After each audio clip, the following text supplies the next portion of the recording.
Good morning and welcome to Bible class here at Holy Cross Lutheran Church in Kitchener, Ontario. It's good to be able to be with you this morning, those of you who are here in the church and those of you joining us online a little bit later in the day or joining us in live stream.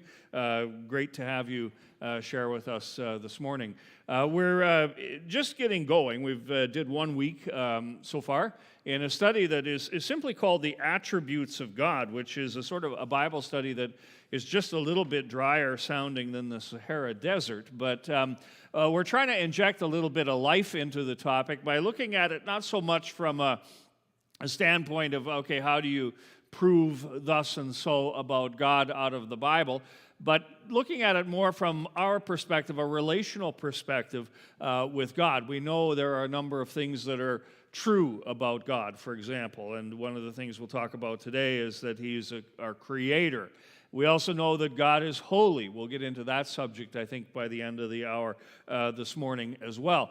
Well, that's all well and good, but what does that mean for you and for me? How does that shape our relationship with God? So we're taking these what are sometimes fairly dry topics and trying to look at them from a bit of a relational perspective and how does it shape our relationship to God. Now, if you want a lesson handout for today, the one that we will get into a little bit down the road, that's available at the church website. Whoops. We forgot to do what I'm doing here. There we go. And as always, if you're watching online, whether it's in real time or a little later and a question pops into your head about something that was said or not said in class, just shoot me an email and we will take time to answer a few of them. And to a couple of folks who emailed me during the class last week and to whom I did not get back to during the week, the reason I've saved the response is so that we can discuss it together this morning because you made some good insights and some good observations, and rather than just share that with you, I thought I'd share the question and the answer with everyone as we work through the material today. All right, with that all out of the way, time for a few goofy things I found on the internet here these past few days. We are here in Ontario, of course, in the first week of masks optional, not required, perhaps recommended. And if you, like me, are wondering what you're going to do with that vast supply of masks that you have sitting at home that you may not actually need to use up, at least in the short term, somebody has suggested this. How to wear it while pumping gas. This will make the process somewhat less painful. I'm just stunned at how much gas costs, and we know there's all kinds of reasons for that, and believe me, we're not getting into that sermon here this morning. All right, and I found this. This is, sometimes you look for ways to explain what's going on in your head in ways that other people can relate. And I saw this past week, and I went, that's me exactly.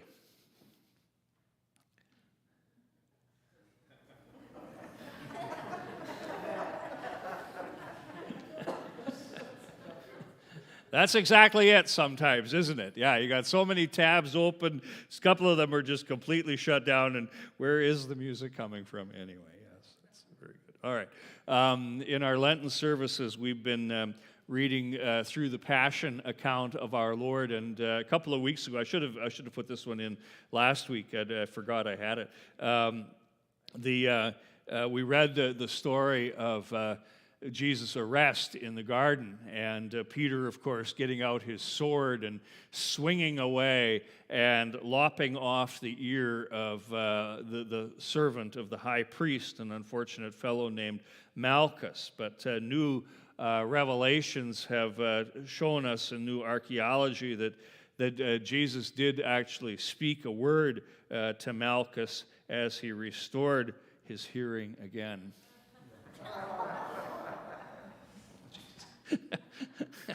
That's so bad. Anyway, And finally, we are anticipating a more like normal vacation Bible school this year. And Lenora has been working very hard to begin the process and get things ready. We are ready now to announce the theme for Vacation Bible School this year, one that we think fits perfectly with the world that we live in these days.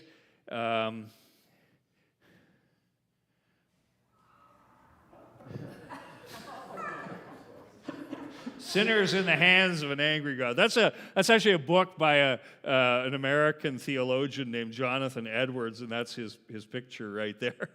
But I love this as a vacation Bible school theme, like games, prizes, fire. Yeah.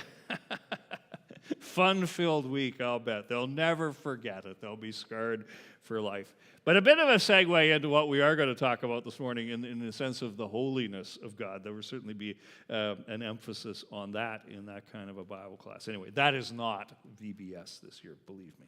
All right. We got started last week talking about God the Creator. And that's something that we confess every Sunday in the Creed, and we say that God is our Father, the Creator, the Maker of heaven and earth. And we talked a little bit last time about how that story relates in the book of Genesis, but our primary scripture focus is from Psalm number 8, and we have a little bit to go yet to finish this up, especially to respond to some of the online questions, the email questions I got. But this majestic psalm that David writes when we presume him looking out into the heavens on a starry night and just seeing the multitude of the stars and the glory that you can see when you're out in a dark sky on a clear night. O Lord, our Lord, how majestic is your name in all the earth. You have set your glory above the heavens.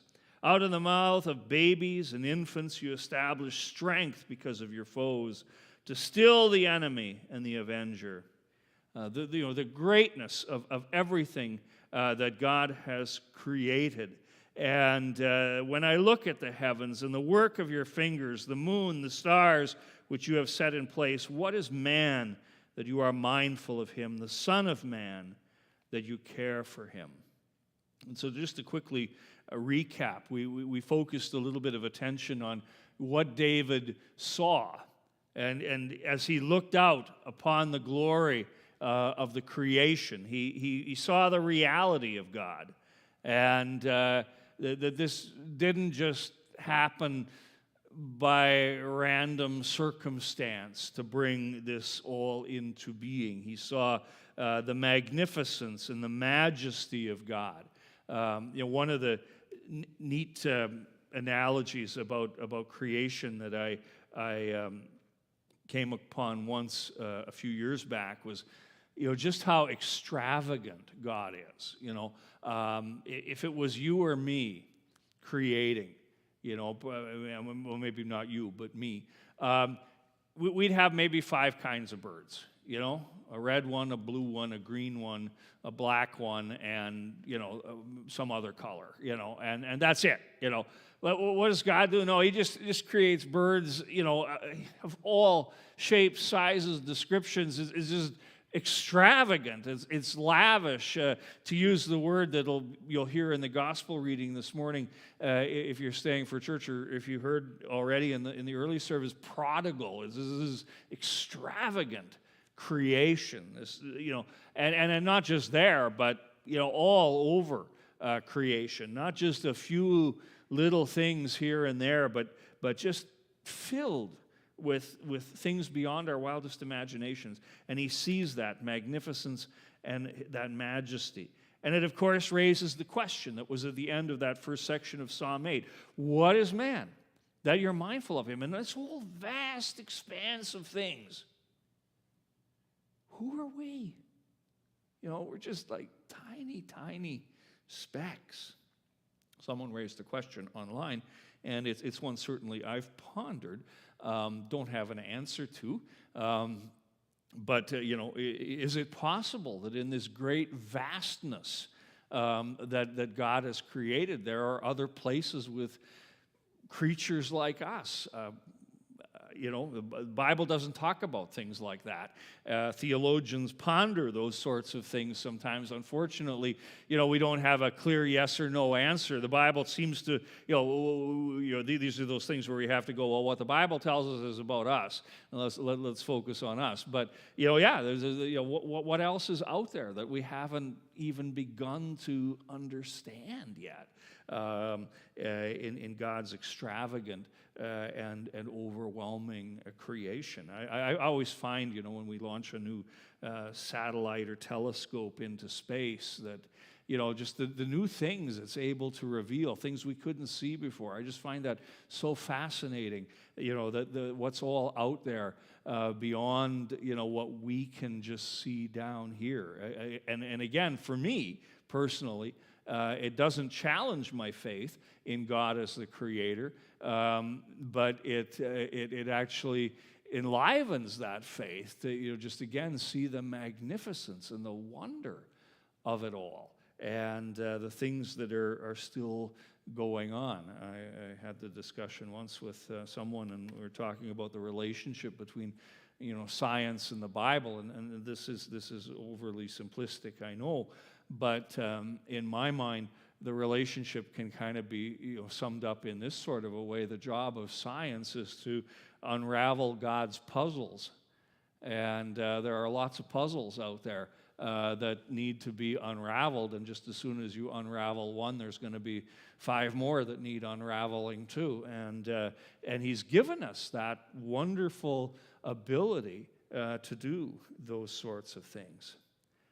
And so that shapes us for the answer. You have crowned Him with glory and honor. We have a purpose in this world, and we had just sort of begun talking about this and a couple of things related to it last time.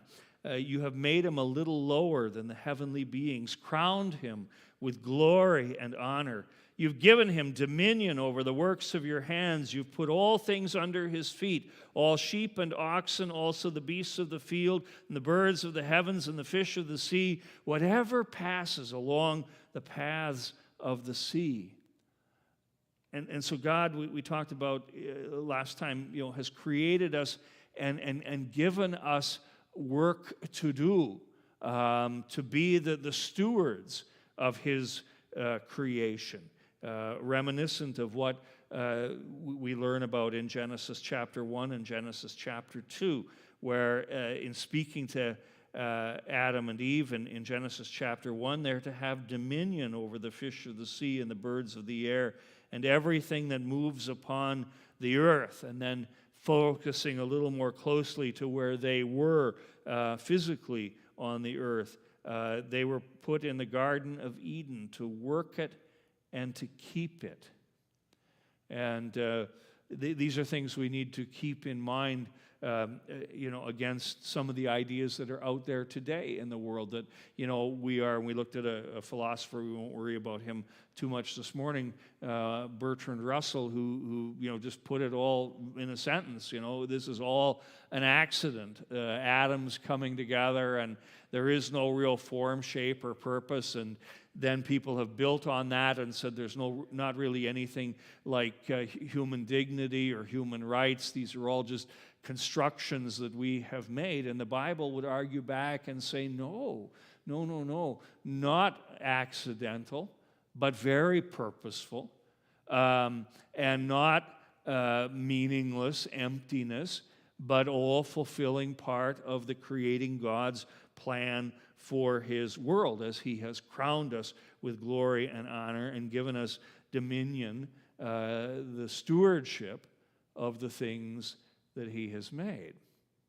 Which leads me to another question that was sent in over the internet about environmentalism, and particularly some of the more extreme environmental views out there where people are bold enough to say that the problem is is people, and so we got to eliminate people.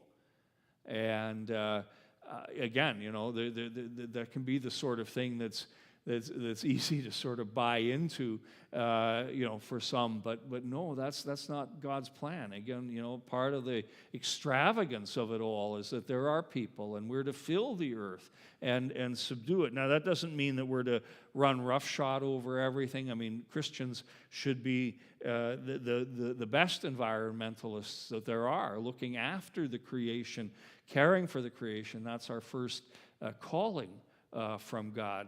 Not abusing the creation that we've been given. Unfortunately, we haven't understood that part very well, and that's led us to some of the places that we, difficult decisions we have to make nowadays. But the creation is given us to manage. All right, that's a real quick overview of where we were last time. Any comments, questions, observations from anybody here in the church about what we've been talking about, things you thought about during the week about creating gods? James. Comment you made about Bertrand? Yeah.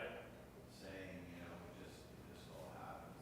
And I think the first thing you have to remind, and this occurs in other areas, is that you're evaluating this from the point of a human being with limited knowledge and intelligence. How on earth can you make a statement you're making based on what little you know? Right, yeah.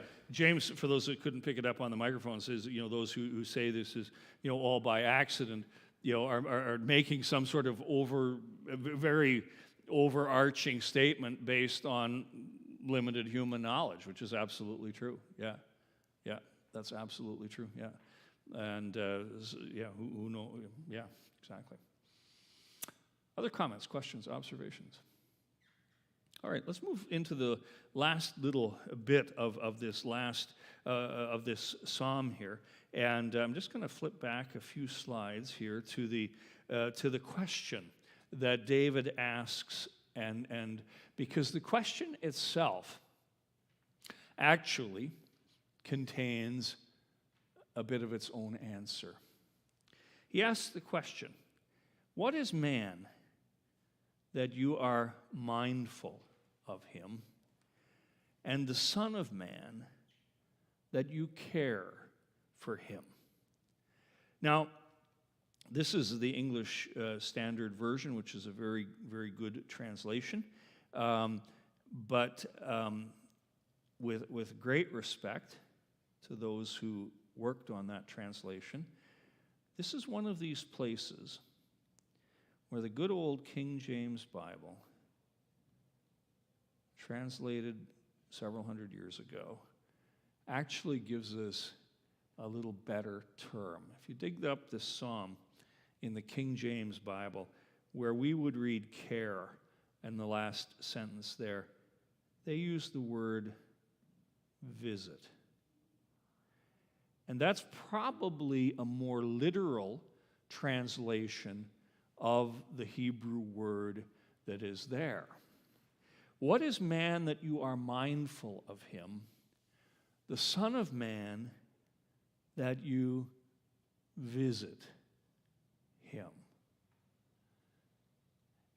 And this, again, shows us our place in the creation. I put the King James up on the first line here of the slide. What is man that you are mindful of him, that thou art mindful of him? The Son of Man that you visitest him. That's why we don't use that word, because it's a really tricky one. Visitest him. And what he's pointing to already here is that you are so valuable to God that he actually visits you, comes to you, seeks out a relationship with you. God doesn't just want to be this force in your life, this impersonal, generic kind of power of the universe. But you matter so much to him that he wants to visit you, to care for you, to come to you. Zechariah, the father of John the Baptist, when he learns that he's going to be the father of John the Baptist, or after John the Baptist is born, rather, he sings this wonderful song. We talked about it back in Advent. And he celebrates that God has visited and redeemed his people. But by coming, he comes into the creation.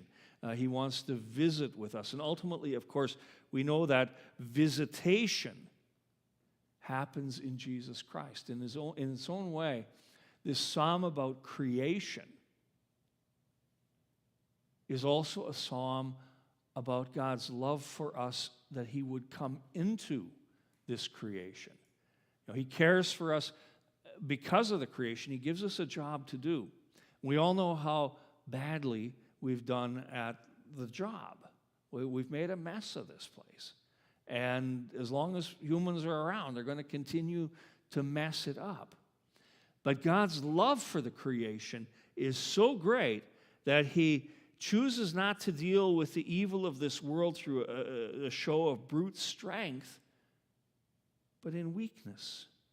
He enters into the suffering of this world as an example of what David is talking about. He visits us. He comes to us. Tiny baby born in a manger. A humble teacher walking in the back roads of Palestine. Or as we're focusing on now, a weak, seemingly weak man hung on a cross to die. But in it all, God visiting us. God becomes small and insignificant. Instead of gaining the power he lost, gaining power, he lost power and went to the cross for us. This is the ultimate proof that you are of infinite value to the Creator of the universe. What is man that you're mindful of him? Well, you love us so much that you visited us, forgave us, died for us, rose again for us. And that, tells you more about your value than any textbook on human rights or human dignity or your enshrined rights in the Constitution and all these other things that we like to talk about these days, and talk about how they're being abused or whatever.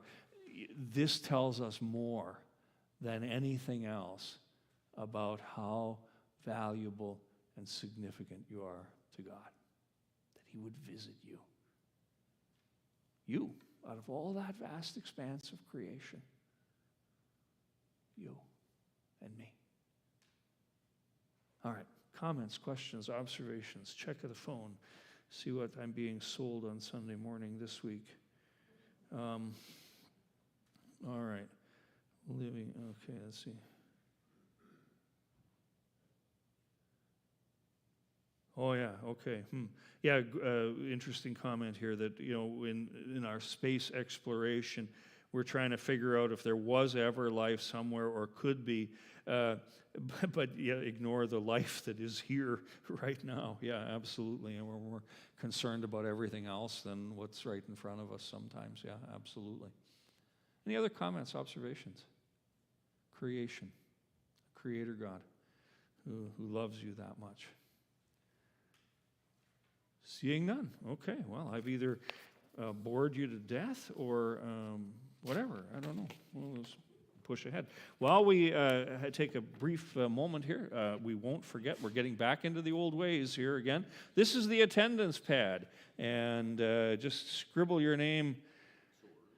Yeah, we're not doing it at 2 minutes to the end here. I was visited by the administrative people here this week and suggested that I pay more attention to that sort of thing, which, it wasn't a confrontational thing. It was like, remember, Pastor, we have these things to do. Yeah. All right. Let's move to the next subject. This is on, if you grabbed a lesson sheet this morning when you came in to the church, you have this in your hands. This is the one that's now available on the church website. I don't think we'll get through this topic today any more than we got through creation in 1 week last week. But one of the things that we say and confess about God is that God is holy. Holy God, we praise your name, one of the hymns we sing. Or holy, holy, holy, another hymn that we sing. And it's a word we use often, probably more often than we use the word creator. We use the word holy to describe our God. Now, we could approach this in a couple of different ways. We could just start looking up every verse where it says God is holy and try to draw some conclusions out of that. Or, as has been our way here, we can take a look at this from the perspective of an event in the Bible that teaches us about the holiness of God. And the event that we're going to use is from the book of Joshua. It's not a particularly well-known story. You may not have even heard the story before because it's not one that comes up in our regular cycle of readings here in the church. And it's not one of the great stories of the Old Testament, but sometimes buried in these lesser-known stories is something of great value. And I think that's what we find here in Joshua chapter 5. But first we have to picture the situation. This is put this story into context. This story happens at the very end of the wandering of the people of Israel in the wilderness. Okay, they have traveled for 40 years. Joshua's been in this place before. He was one of, if you recall, Joshua was one of 12 spies who very early on, 40 years before, had been commissioned by Moses and the other leaders of the people to go out and to spy on the land of Canaan that they were going to be given as their promised land. And so these 12 spies went. And they found amazing things in this land. They found it to be, literally as God promised, this land flowing with milk and honey. There was everything there that they could ever want. It was a rich and fertile land, and it was great. The grapes were huge, and everything was wonderful. But it was a fierce, well-defended country, and as they reported back to Moses, there were even the Nephilim, the descendants of Anak. We don't even know who these people were, but they were very scary, whoever they were. And the 10 of the 12 spies that went into that land came back and said to Moses and to the rest of the people, forget it. We'll never conquer this place.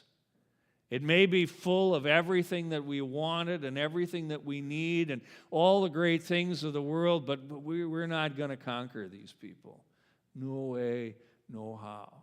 And only Joshua and Caleb had said, we can do it, we can do it. We'll conquer these people. God said we'll conquer these people. Let's trust God, not ourselves.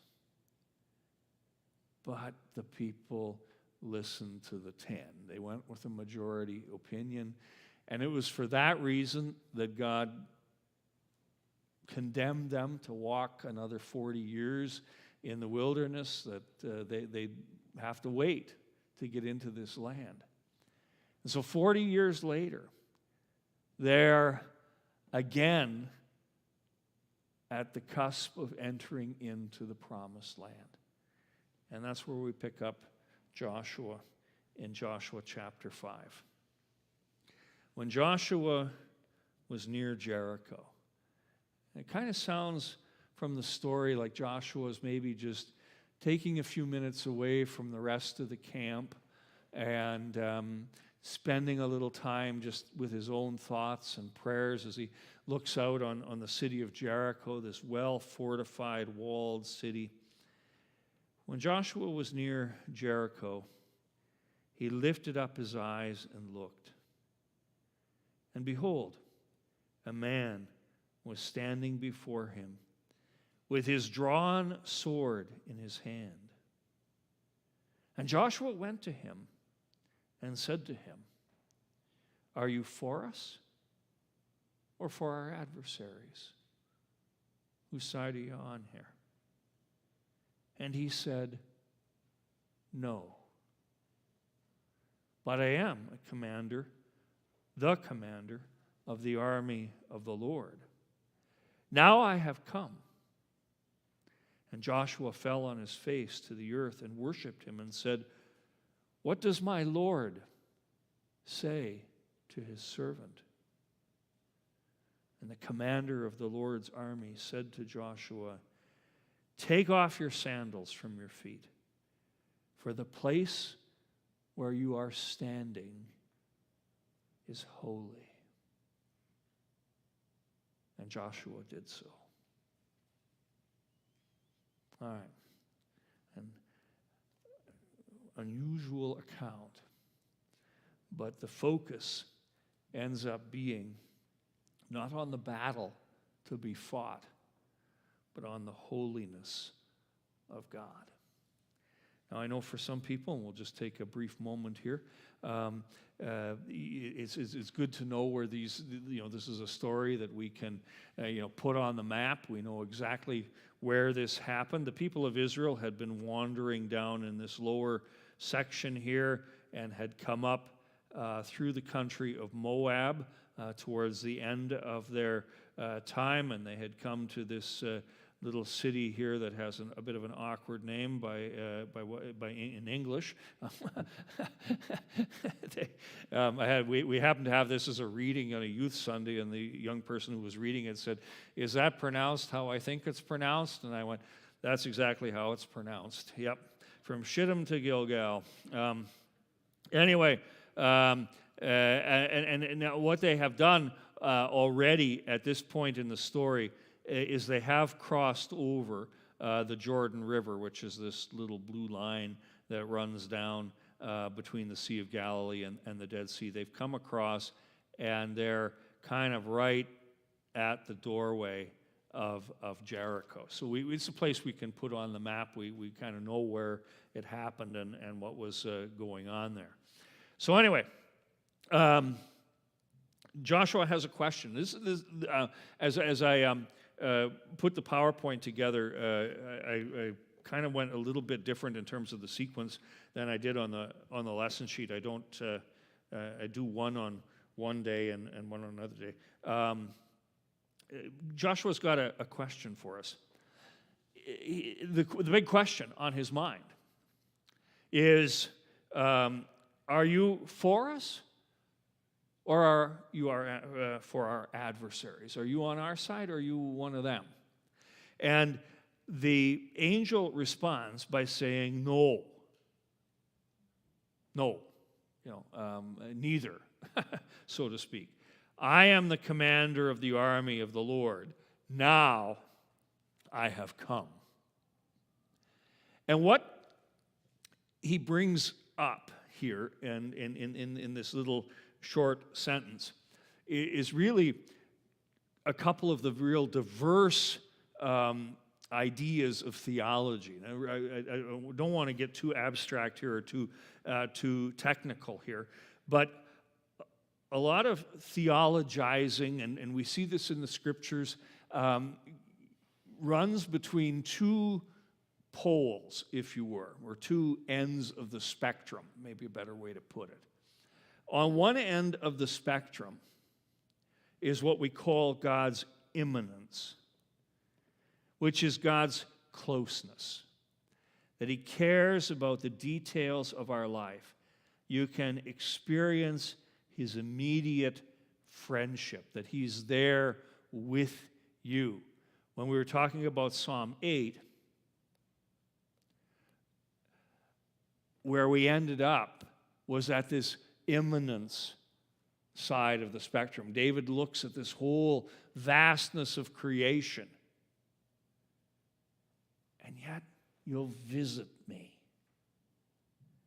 But on the other end of that spectrum is God's transcendence, we call it. And transcendence means that he is apart from us, not subject to the same limitations that we are subject to. And the angel's answer to Joshua, particularly the first word that he speaks to Joshua, the word no. I'm not here to be your friend necessarily. I'm also not here to be your enemy. I'm not thinking in those terms. Sets God's answer more to this end of the spectrum, to the transcendent end. I'm not asking the same questions you're asking. I'm not approaching this like you're approaching this. Take off your sandals, because the ground on which you stand is holy. And you've come into the presence of the holy God. And throughout the history of the church, at various times in various places, the pendulum has swung one way or the other way in terms of our understanding of God, and the challenge is always to kind of try to keep that pendulum in the middle, because God is both close and at the same time holy and distant and above us and beyond our beck and call. God doesn't just come, to be our friend, who's the way I put it on the lesson sheet. This teaching is often downplayed today. God at times is presented as a divine assistant to humans, helping us to achieve our felt needs. And as I say, all of back and forth in theology, even in something as simple as church architecture, we tilt a little bit. You'll see some churches today, and this is kind of fascinating when I see these churches, newer churches, particularly if they're in a liturgical tradition or something like that. There's a church in Edmonton, for example, a Lutheran church, where the altar more or less sits in the middle of the congregation. And the pews are around the altar on all sides, except for one. And what the statement of that architecture is God very much being with us, right in the midst of us, the immanence, the closeness of God. Now, for those of you who are here in the building this morning, take a look at our architecture. What image do we have of God here? The other. Ours kind of tips the other way, doesn't it? It's the transcendent God. I mean, the altar is far away, and further back, and it's it kind of tilts to the transcendent side of things. And there's no perfect right way to build a church. You can have a church with the altar smack dab in the middle and the people sitting all the way around and still preach a holy God. Absolutely. You can have an altar like ours is, far away, and still preach an immanent God. But the challenge is always to keep these things in a kind of a balance. But what Joshua is being reminded here is of that transcendence, that God is holy, that he is beyond the limitations that we have to deal with. He's apart from us. And that holiness is really can be expressed in a couple of ways. First of all, there's no one like you, God. God tolerates no rivals. There is a few Bible passages that drive this point home. There is none holy like the Lord. There's none beside you, no rock like our God. This kind of uniqueness of God's love. Or who is like you, O Lord, among the gods? Who is like you, majestic in holiness, awesome in glorious deeds, doing wonders? There's none like you among the so-called gods, O Lord, nor are there any works like yours. The Scriptures testify to this holiness, this transcendence, this otherness of God. And with that otherness comes the sense, the understanding that God is absolutely righteous and absolutely pure, that there is he can tolerate no sin. Who will not fear, O Lord, and glorify your name? For you alone are holy. All nations will come and worship you, for your righteous acts have been revealed. A holy God can only perform righteous acts. This God, his way is perfect. The word of the Lord proves true, a shield to those who take refuge in him. So this holiness, this otherness of God is what Joshua is brought face to face with as he encounters this angel with the sword. Any comments, questions? Melanie, yes. Well, what I find interesting about the verse in Joshua is that it actually points to a geographic place. The land, the place where he's standing is holy. And I think in a sense I love 1 Peter, which reminds in chapter 1 God's call or invitation to us to be holy as he is holy. Right, yes. We're invited, and as these other verses point to, it's the nature of him, if the geographic place pointed to in Joshua is holy, it's only on account of his presence there. Right, exactly correct, yes. Yes, for those who maybe weren't able to hear online, Melanie was saying how it's interesting that God's holiness is displayed in a geographic location, which in and of itself isn't necessarily holy or unholy, it's just a spot, but it becomes holy because God is there. And you've anticipated where we're going, because the very passage that you mentioned from 1 Peter is one that we'll interact with a little bit later, where Peter talks what it means, to have a holy God in our lives. Yeah. The holiness of God, I should have also remarked on this on the way through. The holiness of God and the otherness of God is also displayed by the weapon in the angel's hand. Remember what the weapon was? Sword. What did God use to bar Adam and Eve from the Garden of Eden? The sword. Yeah. And that closeness that they had enjoyed, that immanence and transcendence in absolute perfect harmony in the garden, was destroyed by sin. And the symbol of their, or the reminder of their inability to go back into that garden again, was the angel standing there with the flaming sword.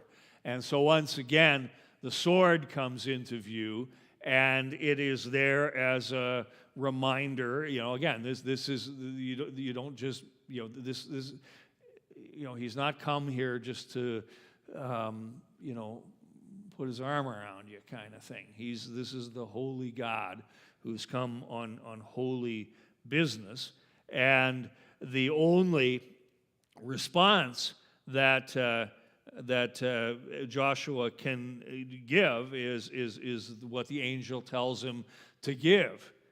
Take off your sandals from your feet, for the place where you are standing is holy.